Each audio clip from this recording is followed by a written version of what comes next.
Okay, gang, for this one you sort of want to think in reverse. Usually we find the output of the angle. This time we're given the output of the angle and we need to find the angle. So how you start this, and notice you're on 1 revolution. So how you start this is with what's least obvious. You have to notice that the secant is positive. And the secant will be positive in 2 quadrants. The secant is positive in quadrant 1 and in quadrant 2. Now how you know the secant is positive is, how you know it's quadrant 1 and 2 is that the secant is the reciprocal of the cosine.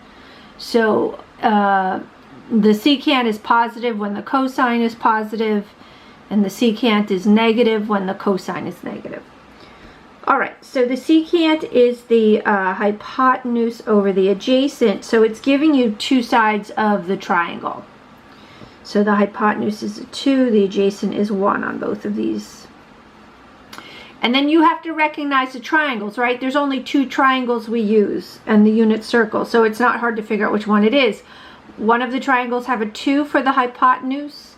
The other triangle has a radical 2 for the hypotenuse. So this must be the 1 radical 3, 2, because each of the triangles have 1 radical.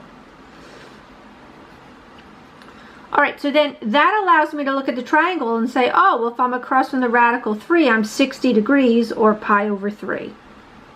Right, you have these triangles memorized, so you're just, if you know all the sides, you then know all the angles. It's 60 degrees across from the radical 3, it's 30 degrees across from the 1, and it's 90 degrees across from the 2. So now we know that the reference angle is pi over 3. So now we go backwards. So in quadrant 1, the reference angle is equal to the original angle. So in quadrant 1, the reference angle is equal to the reference angle. So the first final answer here is pi over 3. And now in quadrant 4, to find the original angle has to rotate all the way around from standard position.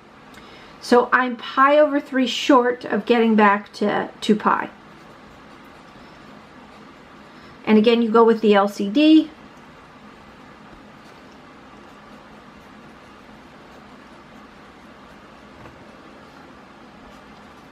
So in standard position, if I want to rotate to here, it's going to be 5 pi over 3.